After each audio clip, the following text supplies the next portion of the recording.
आज भारतीय जनता पार्टी के गुरु जम्बेश्वर यूनिवर्सिटी में शक्ति प्रमुख आज जैसे एक तरह से यहाँ कार्यकर्ताओं की मीटिंग है और एक तरह से गुरु मंत्र दिया जाएगा। यहाँ पर प्रदेश स्तर के नेता यहाँ पर शिरकत करने पहुँचे हैं। हम बात करेंगे जैसे प्रदेश अध्यक्ष से भी बात करने की कोशिश करेंगे, वो क्या कहेंगे इस कार्यशाला को लेके। और एक तरह से इनेलो अभी आज ही उन्होंने प्रदर्शन किया है कि जो बुढ़ापे पेंशन है उसको तब्दीलियों को लेकर उन्होंने जैसे आंदोलन किया, उस पर भी हम बात करें। महंगाई पर भी हम बातचीत करेंगे। अनेक मुद्दे होंगे जो उनके सामने रखेंगे, वो किस तरह से लेते हैं और आने वाले समय में जैसे कि चुनाव है उसको लेकर भी वो क्या कहेंगे। और जैसे रिसेंटली कल ही जैसे चौधरी कुलदीप बिश्नोई भाजपा में शामिल हुए हैं, उसको लेकर उनकी किस तरह की प्रतिक्रिया हुआ, आइए चलते हैं। सर जैसे आज की कार्यक्रम था उसको लेकर क्या कहेंगे?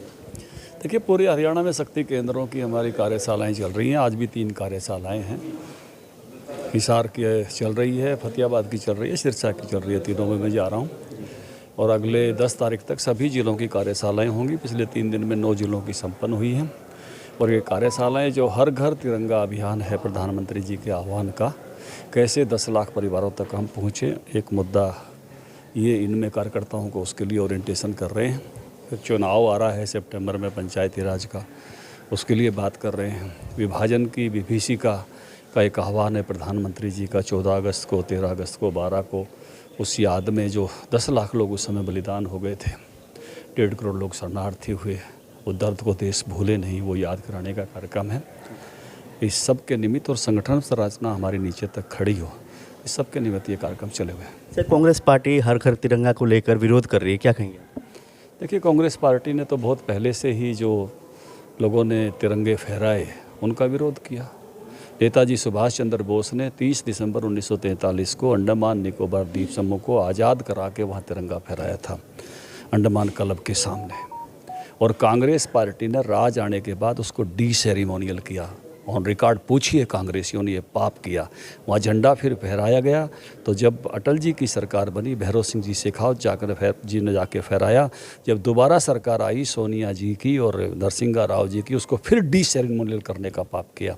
और फिर जब मोदी जी आए तो फिर से वहाँ भी इतना झंडा ऊंचा फहरा दिया है, कांग्रेसियों से उतर नहीं सकता। ये सदा कभी उस प्रकार के तो अपना अपना देखते हैं। इनको ऐसा देश चाहिए जिसमें कांग्रेसियों का नाम हो, बाकियों के नाम जो है। इन्होंने ऐसा देश बनाने की कोशिश की, इंदिरा गांधी एयरपोर्ट से चढ़ो और राजीव गांधी एयरपोर्ट पर उतर जाओ। शांता क्रूज, डम डम एयरपोर्टों के नाम महापुरुषों पर अटल जी के समय में रखे गए। कोई शिवाजी महाराज के नाम पर रखा गया, कोई नेताजी सुभाष चंद्र बोस पर रखा गया, कोई विनायक दामोदर सावरकर के नाम पर रखा गया, कोई चौधरी चरण सिंह के नाम पर रखा गया, कोई बाबा साहब भीमराव अम्बेडकर के नाम पर रखा गया, कोई लोकप्रिय गोपीनाथ बारदोली के नाम पर रखा गया। इन्होंने तो देश का कांग्रेसीकरण कोशिश की। ये वही लोग हैं जो कहते थे India is Indira, Indira is India, ये वो लोग हैं। कुलदीप बिश्नोई के आने से आपको क्या लगता है भारतीय जनता पार्टी में कितनी मजबूती मिली? हाँ, निश्चित रूप से कुलदीप बिश्नोई जी के साथ पहले भी हमारा अलायंस था, वो अब भारतीय जनता पार्टी का हिस्सा बन गए हैं। और निश्चित रूप से हिसार में भी, बिश्नोई समाज में भी, बाकी हरियाणा में भी उनके समर्थक है पार्टी को जो है। सर पेंशन नीति को लेकर जैसे विरोध कर रही है, आज भी इन्हें लोग का जिला स्तर पर विरोध है कि भारतीय जनता पार्टी बुजुर्गों के लिए एक तरह से जो होना चाहिए वो नहीं कर पा रही, हालांकि उनकी पेंशन काटने की बात कर रही है। गलत सूचना दे रहे हैं। जो जिनकी पेंशन बननी चाहिए उनको तो भारतीय जनता पार्टी घर बैठे बना रही है। अब किसी की पेंशन गलत अगर बनी हुई थी तो केवल उन्हीं की कटी है, बाकी किसी की नहीं कट रही। जो पेंशन के पात्र हैं कानून के हिसाब से, नियम के हिसाब से, उनकी पेंशन तो बीजेपी घर बैठे बना रही है। महंगाई को लेकर आपका क्या रुख है? देखिए, आप देखिए, थोक सूचकांक देखिए, खुदरा सूचकांक देखिए, आस पड़ोस के मुल्क देखिए, दुनिया के मुल्क देखिए, इतनी महामारी के बावजूद भी भारत ने अपनी स्थिति को अच्छा रखा है।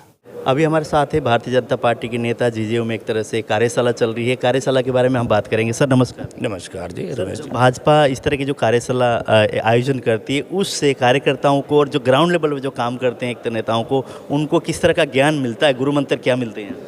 जब इस टाइप की कार्यशाला होती है और सभी जो भी नीचे लेवल के संगठन के कार्यकर्ता होते हैं और उनको सीनियर नेता, आज जैसे हमारे यहाँ गुरु जम्बेश्वर यूनिवर्सिटी में आदरणीय हमारे प्रदेश अध्यक्ष श्री ओम प्रकाश धनखड़ जी आए हैं और उनके साथ पूरी टीम, जितने भी यहाँ हमारे विधायक, मंत्री हिसार जिले के और जितने भी सीनियर नेता हैं, ये एक जो कार्यशाला होती है इसमें कोई बड़ा कोई छोटा नहीं होता। सबसे बड़ी बात तो ये होती है कि जिन 2 लोगों के लिए जो कार्यशाला का वक्त होता है वो ही स्टेज पे बैठते हैं। बाकी जितने भी सीनियर, आज जैसे हमारे आदरणीय, खास मंत्र क्या दिए जाते हैं? मंत्र ये वोट बटोरने के वोट बटोरने का मंत्र ये दिया जाता है कि जो भी हमें ये कहा जाए उपलब्धियां हमारी सरकार की है, वो उपलब्धियां हम जाके अंत्योदय एक हमारी योजना है कि ऊपर से जितनी भी योजनाएं आती हैं और जितने भी सरकार कार्य कर रही है उनकी जानकारी हम नीचे जा कर के अपने एक आम वोटर को दें और उनकी जो समस्याएं हैं उनकी समस्याओं को हम ऊपर संगठन तक भेजें, सरकार तक भेजें, ताकि उनको जो दिक्कतें आती हैं उन दिक्कतों को हम लोग दूर कर सकें। ये हमें कार्यशाला में सिखाया जाता है, पढ़ाया जाता है। भाजपा की उपलब्धियां आप गिनाते हैं, साथ के साथ जनताओं की जैसे कि समस्याओं आप लेकर जाते हैं। आपको कितना लगता है कि जो जनता की समस्याएं आती हैं आप लोगों के माध्यम से रखा जाता है, उन समस्याओं पर कितने % काम होता है? देखिए रमेश जी, मैं आपको बता दूँ, जो लोग कार्य करते हैं और करने में समर्थ हैं उन लोगों के लिए ये कोई चीज़ बड़ी नहीं है काम करवाना। और जिन लोगों ने सिर्फ आकर के लोगों के बीच में उठ करके चले जाना है, ये चीज़ें आप जो कह रहे हैं ये चीज़ उनके ऊपर लागू होती है। भाजपा के नेता कहते हैं कोई सुनवाई तो होते नहीं, क्या करें? मैं यही आपको बताने जा रहा हूँ। जैसे मैं भारतीय जनता पार्टी का एक कार्यकर्ता होने के नाते एक मनोहर मोर्चा का मैं राष्ट्रीय अध्यक्ष भी हूँ और मेरे पास भारतीय जनता पार्टी या सरकार का कोई भी पद नहीं। उसके बावजूद भी मैं आम जन में जा कर के एक एक जगह पे जा कर के एक एक समस्याओं को सुनता हूँ।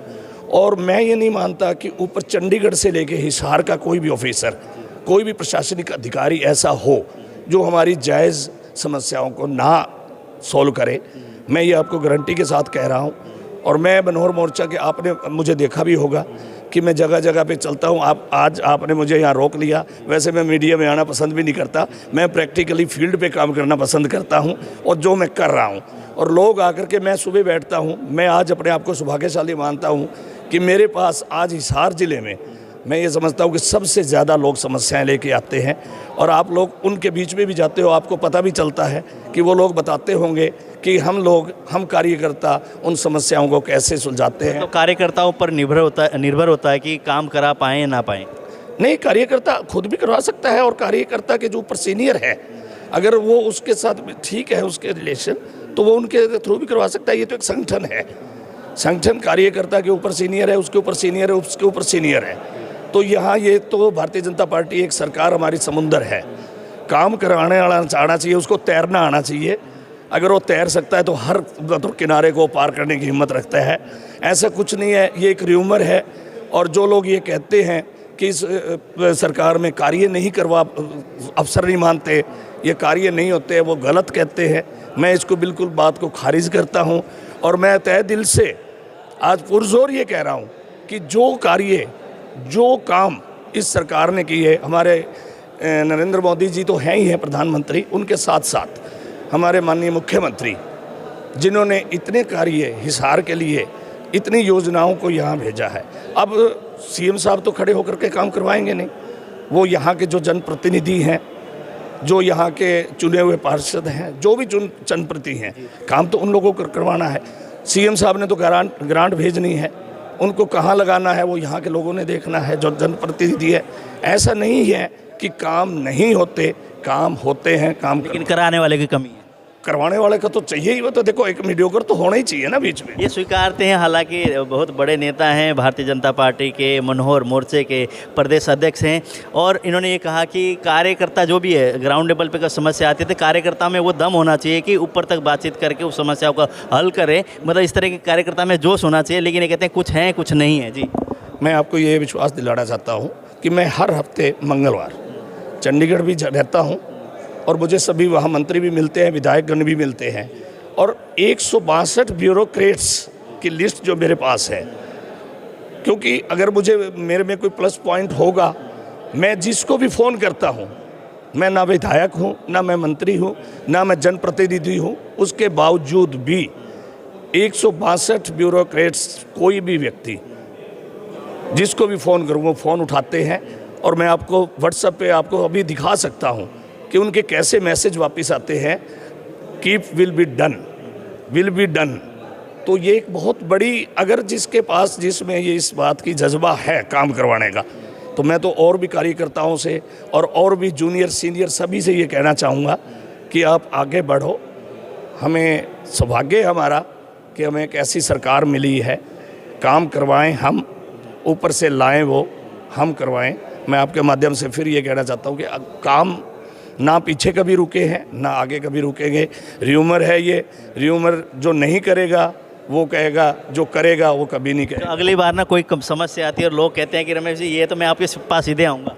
मैं बिल्कुल जब भी जहाँ भी बोलता हूँ, मैं आज फिर आपके माध्यम से ये कह रहा हूँ कि पूरे शहर में, शायद मुझे ये कहने की अभी ज़रूरत नहीं है, फिर भी मैं कह रहा हूँ कि कोई भी समस्या हो वो आए और अपनी समस्या को लेकर के आए। मैं तो कहता हूँ साथ आप आओ, और वो अगर समस्या नहीं सोल्व होती तो आप इस आपके माध्यम से आप ही बोलो कि ढींगड़ा जी ये काम नहीं करवा सके। मैं आपको गारंटी देता हूँ, आप जहाँ भी जाओ आप ये बोलो कि काम होने से मतलब है काम होगा, वहाँ जाओ जहाँ काम होगा। बहुत बहुत धन्यवाद। Thank you. राजेंद्र जी आप ये बताइए, मीडिया प्रभारी आप हैं और जो भी भारतीय जनता पार्टी के कार्य होते हैं उसको बड़े प्रचार और उससे आप लोग करते हैं मीडिया के माध्यम से, तो आज के जो कार्यक्रम है उसमें लगभग कितने लोग यहाँ भाग लेने पहुँचे?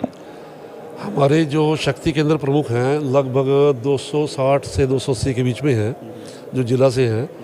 तो ये तकरीबन सभी लोग आए हुए हैं। उनके अलावा जो है इसमें हमारे जो मंडल के पालक हैं और मंडल अध्यक्ष हैं वो भी इसमें बैठे हैं। तो इसमें जो मीटिंग चल रही है, और मीटिंग क्या प्रशिक्षण है, ये प्रशिक्षण ये क्यों होता है, हमारा भारतीय जनता पार्टी बहुत बड़ी पार्टी है, तो इसमें नए नए लोग जुड़ते हैं, उनको भी दायित्व दिया जाता है। तो उनको पार्टी की रीति नीति के बारे में और उनको जो वर्किंग है उसके बारे में, सबके बारे में प्रशिक्षण दिया जाता है। ये हमारा हर 3 महीने में एक बार होता है, पहले राष्ट्रीय स्तर पर, फिर प्रदेश स्तर पर, फिर जिला स्तर पर। इसके बाद आगे जो है हमारा मंडल स्तर पर भी चलेगा, प्रशिक्षण चलेगा।